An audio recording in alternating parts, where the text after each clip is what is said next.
Traditional historians will say that the French Revolution started simply because of lack of food and economic problems, and while that's true, the evidence suggests the trouble was instigated and engineered by illuminated Freemasons. It was their first attempt to overthrow a monarchy, abolish Christianity, and establish a utopian science republic in a nation-state. In 1784, Adam Weishaupt issued an order to a man called Maximilien Robespierre to start the French Revolution by sending a courier from Frankfurt to Paris. En route to Paris, however, the courier was struck by lightning and died. When his body was found by the police, they searched his belongings and found the book he was carrying that detailed the plans for a revolution in France. As a result of this information coming to light, Adam Weishaupt was banished from the country by the Bavarian government, who also outlawed the Illuminati and closed all Masonic lodges. They also issued a warning to all the governments of Europe, telling them to be on guard against this plot. These warnings were unfortunately ignored, and France paid the price. The Illuminati had good motivation for choosing France for their first revolution from monarchy to science republic. It was, after all, the French king who had been so influential in shutting down the Jesuits. And even if it were not for him, France was the very embodiment of all that the Enlightenment thinkers had come to hate. They had an absolute monarchy for one, meaning the king had complete and unchallenged authority. Secondly, that monarchy was deeply intertwined with the Catholic Church, who had feudal privileges. The Catholic Church was also the largest landowner in the country and was levying a tax on crops, which they referred to as a tithe. This tax was a terrible financial burden for the poorest people in France, who battled daily with malnutrition. In Essays on the French Revolution, Lord Acton writes, "The appalling thing in the French Revolution is not the tumult but the design. Through all the fire and smoke we perceive the evidence of calculating organization. The managers remain studiously concealed and masked, but there is no doubt about their presence from the first." Albert Pike confirms in Morals and Dogma that it was Freemasons that aided in bringing about the French Revolution. The Masonic Lunar Society, which was the precursor to the British Royal Society, was intimately connected to the revolutionary movement in France. Freemason and Lunar Society member Benjamin Franklin acted as the shuttle diplomat between the French and English utopian idealists. The son of James Watt was accused of being a French agent by Edmund Burke in the British House of Commons because of his connections. Joseph Priestley openly pledged his wholehearted support to the revolutionary French National Assembly. Fellow Lunar Society member James Keir hosted a dinner to commemorate the fall of the Bastille. Most notably, Erasmus Darwin actively supported the French rebels. And the French Revolution indeed exhibited all of the hallmarks of a Masonic scientific dictatorship. The first thing to notice was that the goddess was quick to make an appearance. After the Legislative Assembly officially rejected God as the object of man's worship and praise, the National Convention paraded a statue of a woman who they called the Goddess of Reason through the streets from the Convention Hall to the Chapel of Notre Dame. There they enthroned her on the high altar. This ritualistic enthronement of human reason embodied in the goddess represented the unification of man's consciousness with the omniscient, which is the ultimate end of evolution and something Freemasons believe they are heading towards naturally. In other words, human reason became the ultimate source of moral precepts and man became God. This whole concept was embodied in this goddess. Also, a Malthusian depopulation campaign also began. Under the direction of Maximilien Robespierre, the revolutionary government began carrying out a massive killing spree that became known as the Reign of Terror. Robespierre said at the time, "Terror is nothing else than justice, prompt, secure, and inflexible."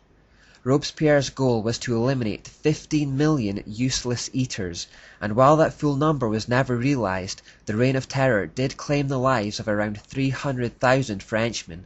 297,000 of which were members of the lower and middle working classes. The revolutionaries also used the Hegelian Principle, setting the rich against the poor in order to create chaos. Out of this chaos, they would step in to offer the solutions. Robespierre at this time headed an effectively dictatorial committee that quickly established pieces of legislation that would authorize or legalize their killing spree. A bit like Muhammad calling down words from Allah that would suddenly allow him to rape captured women. For these so-called illuminated ones, the end justified the means, and the result of these policy changes was the violent repression of enemies, the forcing of farmers to surrender grain to the government, and the license to kill anyone on the merest hint of suspicion that they were opposed to the revolution. The Revolutionary Tribunal condemned between 16,000 and 40,000 people to the guillotine. Many more were simply beaten to death by street mobs. Having enthroned the goddess at Notre Dame as the figurehead of their movement, and now being in a position of power, they displayed Plan B tactics and became violent and intimidating towards their enemies. Of course, the revolution also called for the abolition of Christianity.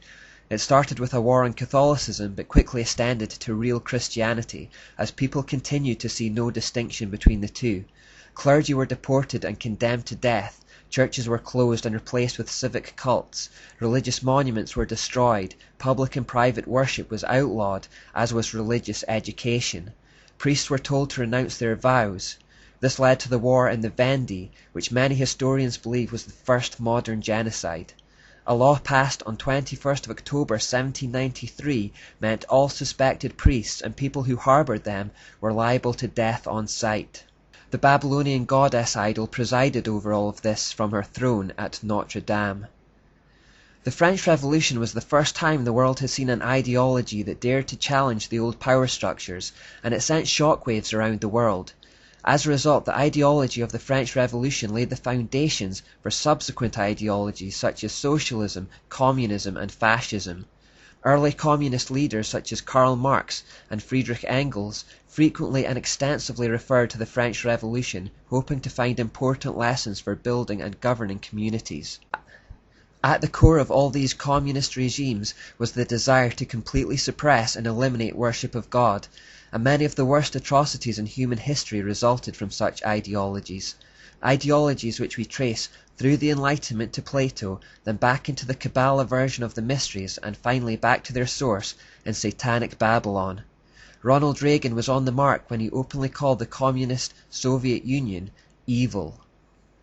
The French Revolution, however, was very limited in its success, as it eventually descended into a bloodbath, and many of the conspirators were slaughtered by the very mobs they had created. You could say that the attempt to establish France as the prototype of the New World Order was largely aborted. Yet, the symbol of this aborted scientific dictatorship, the goddess, remained. Long after she was enthroned in the Cathedral of Notre Dame, she was transplanted to the shores of America, and the plan was continued there. Philip Collins writes, "Today, statues of this illuminist goddess of reason are found throughout the USA. One stands astride the U.S. Capitol building in Washington, D.C. Another is atop the dome of the Capitol building in Austin, Texas. Her statue has been erected in town squares and city parks. But the most fantastic idol of the goddess of reason, the most majestic statue of the pagan lady who bears the torch of light, who illuminates, uplifts, and frees mankind, is found in New York's harbor. Towering above the shimmering but polluted waters, she holds in her outreached arm and hand a torch of fire and light. A gift of the Masonic Order, the modern inheritors of the Illuminati heritage, the Statue of Liberty was sculptured by Frédéric Bartholdi, a member of the Masonic Lodge of Alsace-Lorraine in Paris, France. The statue is an esoteric idol of great significance to the secret societies plotting the New World Order. The plans for changing the world didn't end with the French Revolution. They merely changed venues.